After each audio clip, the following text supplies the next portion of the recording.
इसलिए ये सारे पार्लियामेंटेरियन जो यहाँ बैठे हैं, हम इमरान खान की वजह से, इमरान खान की वजह से हमें वोट मिला है, और अगर इमरान खान को सहूलत नहीं मिलती तो फिर हमारे पास कोई जवाब नहीं है कि हम इस हाउस पे बैठे। बिस्मिल्लाहिर्रहमानिर्रहीम, अस्सलाम वालेकुम। पाकिस्तान और दुनिया भर में देखने और सुनने वालों को अब्दुल कादिर का सलाम।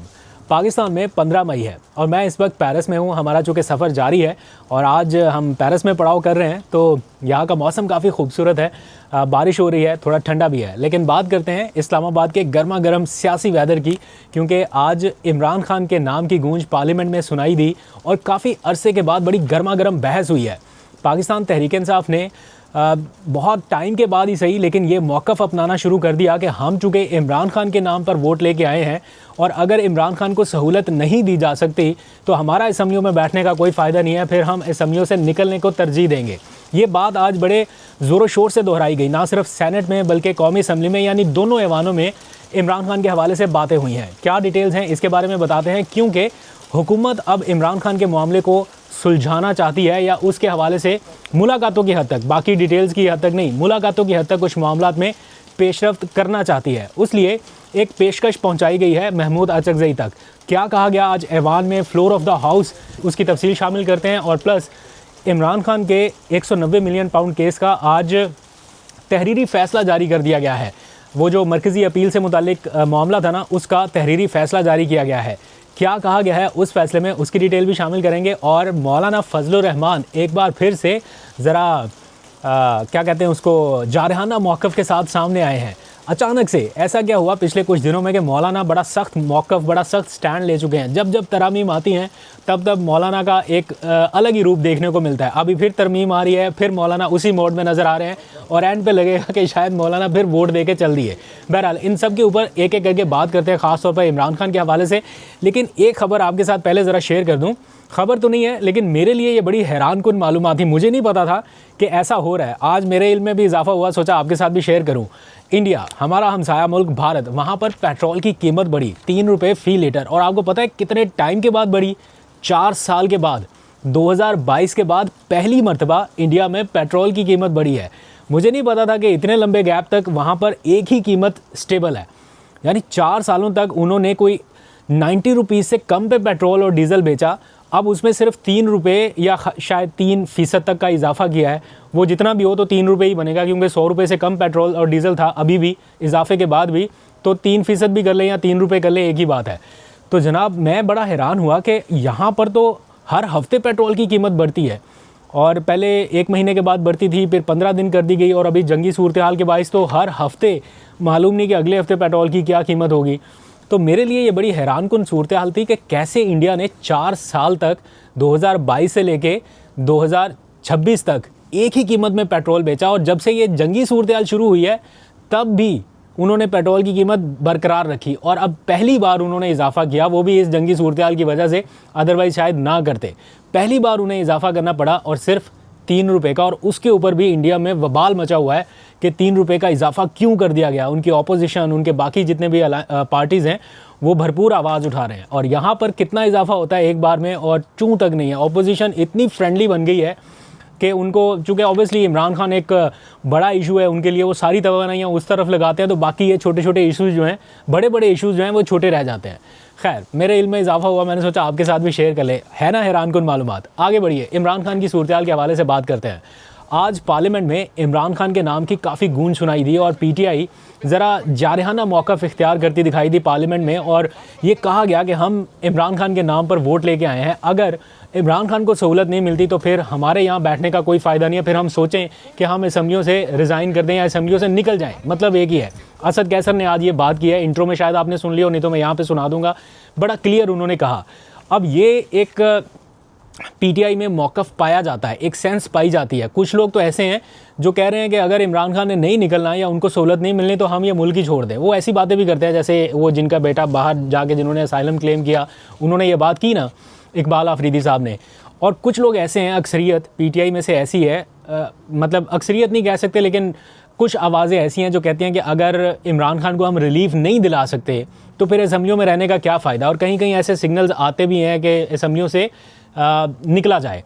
और कुछ लोग ऐसा कहते हैं कि इमरान खान से मुलाकातें इसलिए नहीं होने दी जा रही कि कहीं उनकी जानिब से ये हिदायत ना आ जाए कि आप असम्बलियों से निकल जाएं, क्योंकि इन असम्बलियों में रहने का पीटीआई को इस टाइम कोई भी फ़ायदा नहीं मिल रहा। जो चीज़ें असम्बली में रह के पीटीआई कर सकती थी वो नहीं कर पा रही। अपोजिशन लीडर की तैनाती में कोई किरदार नहीं है, चीफ इलेक्शन कमिश्नर की तैनाती में कोई किरदार नहीं रहा, कोई जजेस की तैनाती में किरदार नहीं रहा। कहने को ये सारी उन कमेटियों में शामिल हैं, लेकिन इतनी अकलियत में है कि ये कुछ नहीं कर सकते, फैसला साजी में तो असरअंदाज हो ही नहीं सकते। इसलिए ये एक सेंस पाई जाती है कि जनाब असम्बलियों से निकला जाए। बहरहाल इसके साथ ही एक और चीज़ भी, आज एक और इंकशाफ भी सामने आया। बैरिस्टर गौहर, उन्होंने कहा कि ये कमिटमेंट दी गई थी इमरान खान की फैमिली की जानिब से, या एश्योरिटी दी गई थी कि अगर अब इमरान खान से मुलाकात कराई जाती है उनकी फैमिली की तो वो बाहर निकल के कोई गुफ्तगू नहीं करेंगे। ये बैरिस्टर गौहर ने कहा। क्या कहा ज़रा एक लम्हे के लिए सुनिए, वापस आइए, फिर एक और इंटरेस्टिंग बात बताता हूँ कि हुकूमत कैसे अब इस मामले को सुलझाना चाहती है। हमने तो सारी बातें मानी और फैमिली की तरफ से तो यहाँ तक ऐलान आया था कि जी बाहर जब निकलेंगे तो कोई बात भी नहीं करेंगे। उसके बावजूद मुलाकातें न होना ये बहुत अफसोसनाक है और सीरियस इशू है और पूरे पाकिस्तान की तशवीश है, ये खत्म होना चाहिए। तो बैरिस्टर गौहर के मुताबिक इमरान खान की फैमिली ये कमिटमेंट देने के लिए भी तैयार थी कि अब की बार अगर इमरान खान से मुलाकात कराई जाए तो वो सियासी गुफ्तगू नहीं करेंगे। अच्छा, अब हुकूमती सतह पर ऐवान में ही आज एक मौक़िफ़ पेश किया गया तारिक फजल चौधरी की जानिब से। वो ये कहते हैं कि ये कोई सियासी इशू नहीं है, इमरान खान की मुलाकात का ना होना ये सियासी इशू नहीं है कि इसके ऊपर पार्लिमान की सतह पर कुछ किया जा सके। यानी उन्होंने तो एक तरह से हाथ खड़े किए कि ऐवान में इस बारे में हम क्या कर सकते हैं। हालांकि ये मामला सेनेट में भी उठाया गया, वहाँ पर भी कहा गया कि एक कमेटी बना दी जाए सेनेट के मेंबरान की या पार्लियामेंट के मेंबरान की, वो इस मामले में रूल्स तय कर ले और उसके ऊपर अमल दरामद हो जाए। लेकिन वो कहते हैं कि हम कैसे करें, हम नहीं कर सकते। जारी बात है सबके पर जलते हैं इस मामले पे।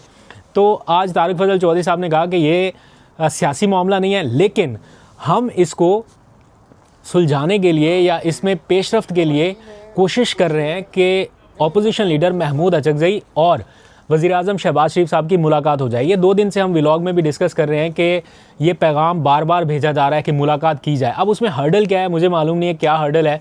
महमूद अचकज़ई शायद ये चाहते हैं कि वो पहले इमरान खान से मिल लें, उनसे इजाज़त ले लें, उनसे TORs के बारे में गाइडलाइंस ले लें कि अगर वो हुकूमत से रब्ता करते हैं प्राइम मिनिस्टर की सतह पर तो क्या चीज़ें डिस्कस करनी है। लेकिन हुकूमत शायद ये चाहती है कि नहीं, पहले महमूद अचकज़ई साहब हमसे रब्ता करें, मिल लें। और फिर उन्होंने कहा कि अगर ये मुलाकात हो जाती है, वो कहते हैं कि हम कोशिश कर रहे हैं मुसलसल और एक अटैम्प्ट हो चुकी है, दूसरी के लिए कोशिशें जारी हैं। अगर ये कोशिश कामयाब हो जाती है या मुलाकात हो जाती है अचकज़ई साहब की, तो कह रहे हैं कि मामलात काफ़ी हद तक बेहतर हो जाएंगे। तो इसलिए ये ऑफ़र, ये पेशकश, ये क्या जो भी आप कह सकते हैं, ये महमूद अचकज़ई साहब की टेबल पर मौजूद है कि वो किसी भी टाइम चाहें तो ग्रीन सिग्नल दें और उनकी शहबाज शरीफ साहब से मुलाकात हो जाए। और मुझे ऐसा लगता है कि ये जो पीपल्स पार्टी के लोग कह रहे हैं ना कि इस साल इमरान खान की रिहाई हो जानी चाहिए या हो जाएगी, उसके पीछे यही कुछ चीज़ें हैं कि अब जो है मामलात को 28वीं तरमीम सिर्फ रह गई है, 26वीं हो गई, 27वीं हो गई, सारी चीज़ें उन्होंने अपने हिसाब से कर ली हैं, सिर्फ अब आखिरी 28वीं तरमीम रह गई है। जब ये हो जाएगी, उनके सारे मतलब पूरे हो जाएंगे, देन इमरान खान की रिहाई का कोई फार्मूला, या उनको रिहाई ना सही लेकिन कुछ ना कुछ रिलीफ के मुलाकातें शुरू हो जाएं या किसी हद तक हल्का फुल्का रिलीफ जो है वो उनके लिए शुरू हो जाए, इस तरह का सिलसिला हो सकता है। तो उसके लिए महमूद अचकज़ई और शहबाज शरीफ साहब की मुलाकात का इंतज़ार किया जा रहा है। इसी दौरान सुहेल आफरीदी ने यह कहा कि अगले मंगल तक वो इंतज़ार करेंगे। एक मंगल तक की वो डेडलाइन दे चुके हैं, जाके उन्होंने एहतजाज में हिस्सा लिया अलीमा खान के साथ, और कहा कि अगले मंगल तक अगर इमरान खान को हस्पताल मुंतकिल ना किया गया, जो कि मुझे नहीं लगता किया जाएगा, या मुलाकात ना कराएगी, जो कि मुझे फिर लगता है कि नहीं कराई जाएगी, तो उन्होंने कहा कि हम अगला लाहेअमल का ऐलान करेंगे। तो क्या अगला लाहेअमल हो सकता है मुझे मालूम नहीं है, लेकिन मैक्सिमम यही हो सकता है कि कोई एक नया कोई वार्निंग, एक नई डेडलाइन, एक नया कोई हेडलाइन जैसा जुमला, दैट्स इट। प्रैक्टिकली मुझे नहीं लगता कि अभी फौरी तौर पे कुछ करेंगे, क्योंकि महमूद अचकज़ई इनको फ़िलहाल थोड़ा सा काम डाउन किए हुए हैं कि कुछ रास्ते निकल रहे हैं, उसकी तरफ चलते हैं, बजाय इसके एहतजाज वगैरह सारा मामला। वो कहते हैं कि हम इस नहज पे अगर एहतजाज की कॉल देते हैं या कुछ करते हैं तो लोगों में इतना लावा है कि संभाला कोई नहीं जाएगा, फिर कौन जिम्मेदारी लेगा इसकी, इसलिए वो कह रहे हैं कि अभी नहीं। तो देखते हैं आने वाले दिनों में अगर किसी मुलाकात से कोई ब्रेक थ्रू निकलता है। मीनवाइल मौलाना एक बार फिर से सरगर्म दिखाई दे रहे हैं, वो इस निज़ाम पर, इस इलेक्शन पर एक बार फिर से क्वेश्चन रेज़ कर रहे हैं। अगर वो तसलसल से करें, कोई जद्दोजहद करें, कोई मूवमेंट का आगाज़ करें तो समझ में आती है बात। वही रिपीट टेलीकास्ट वो 10 दिन के लिए कोई अपनी कैंपेन लॉन्च करते हैं, उसमें हुकूमत को लताड़ते हैं, फिर असम्बली में जाते हैं, एक गर्मा गर्म तकरीर करते हैं एंड दैट्स इट। उसके बाद उसका कोई फॉलोअप नहीं होता। ये हम मुसलसल देखते आ रहे हैं, 26वीं तरमीम में भी यही हुआ, 27वीं में भी यही हुआ, अब 28वीं तरमीम की बारी है और ऐसा ही लग रहा है कि ये फिर से सारा कुछ यही होगा। खैर, इसी सारी सूरत हाल के दौरान एक ख़बर ये आई आज ही के दिन कि 190 मिलियन पाउंड केस का इमरान खान का जो मरकज़ी अपील सुनने के हवाले से फ़ैसला था, उसका आज तहरीरी तौर पे ऑर्डर जो है वो जारी कर दिया गया है। और उस ऑर्डर में कहा गया है कि सलमान सफदर उनको आखिरी मौका दिया जा रहा है कि वो 20 मई को आएँ और केस की पैरवी करें, क्योंकि उन्होंने ही अपीलों को सुनने की दरख्वास्त कर रखी थी और अगर अब वो नहीं सुनते तो ये माकूल बात नहीं होगी। इसलिए अदालत तवक्को करती है कि वो आएंगे और केस की पैरवी करेंगे। और उससे पहले वो कह रहे हैं कि सारे इंतज़ामात कर लें, जो हिदायत लेनी है ले लें। लेकिन उन्होंने अपने तहरीरी ऑर्डर में कहीं ये नहीं लिखा कि जाएँ इमरान खान से मुलाकात कर लें, या किसी को ये कहा हो कि इनको मुलाकात के लिए फैसिलिटेट कराएं या इनकी मुलाकात करा दी जाए। ना अडयाला जेल के सुपरिटेंडेंट को कहा, ना किसी और ओहदेदार को कहा गया। तो जब तक सलमान सफदर इमरान खान से मुलाकात नहीं कर लेते, मुझे नहीं लगता अपने तौर पे वो इस केस की पैरवी कर सकेंगे। और अगर वो पैरवी नहीं करते तो फिर अदालत क्या करेगी, शायद यकतरफ़ा कोई फ़ैसला दे। और उस सूरत में अदालत के पास भी एक फेस सेविंग होगी कि जनाब चूँकि इन्होंने पैरवी नहीं की, अगर करते तो शायद इनके हक़ में फ़ैसला आ जाता, चूँकि इन्होंने की नहीं तो इसलिए ये चीज़ हो गई। ऐसा भी हो सकता है, मुमकिनात में से है, चूँकि मामला जाता आई नहीं अदालत की तरफ ही दिखाई दे रहा है। वो देर से चला जाए या जल्दी चला जाए, लेकिन डायरेक्शन या सिमत जो है वो तकरीबन लगभग वही है। अच्छा, अब एक ख़बर ये कि जो ये इस तरह की आवाज़ें हैं ना, मुज़ाहमती आवाज़ें, ये पीटीआई को तो नहीं, क्योंकि पीटीआई के ऊपर तो सख्ती है, लेकिन पीटीआई के इत्तेहादी कैंप को ज्वाइन करती दिखाई दे रही हैं तहरीक तहफ़्फ़ुज़ आईन पाकिस्तान। तो सेनेटर मुश्ताक अहमद जो हैं वो एक बड़ी मुज़ाहमती आवाज़ हैं, एक मजबूत तवाना आवाज़ हैं, जो कि घबराने वाले नहीं हैं या डरने वाले नहीं हैं। उनके हालिया इक़दामात से ऐसा लगा कि डिटर्मिन्ड किस्म के आदमी है, नो मैटर व्हाट कि उनके एक्शंस क्या हैं, वो जस्टिफाई होते हैं नहीं होते क्या है, लेकिन वो बंदा गिरफ्तारियों से या इन चीज़ों से घबराने वाला नहीं लगता। जो बाहर जाकर सेहूनी कुव्वतों के हाथों गिरफ़्तार होने के लिए भी तैयार है मेंटली, कई बार अटैम्प्ट कर चुके हैं वो और गिरफ़्तार हो भी चुके हैं, फिर रिहाई हुई, फिर गिरफ़्तार हुए, फिर रिहाई हुई। तो वो यहाँ पर भी पाकिस्तान में भी मुतादिद दफ़ा हो चुके हैं। तो वो अब पहले उन्होंने अपनी कोई एक अलग से तंजीम बनाई हुई थी, अब वो तहरीक तहफ़्फ़ुज़ आईन पाकिस्तान को ज्वाइन कर चुके हैं और उसी तहरीक का एक तरह से वो हिस्सा भी बन गए। उन्होंने कहा कि मेरी जद्दोजहद इसी प्लेटफॉर्म से होगी। तो देखते हैं कि वो किस हद तक इस कॉज में अपना हिस्सा डाल पाते हैं, क्योंकि इमरान खान की रिहाई के हवाले से उनका बड़ा एक सॉलिड और मजबूत स्टांस है। वो समझते हैं कि इमरान खान की रिहाई होनी चाहिए और उनकी जो कैद है वो बेबुनियाद है या नाइंसाफ़ी पर मबनी है।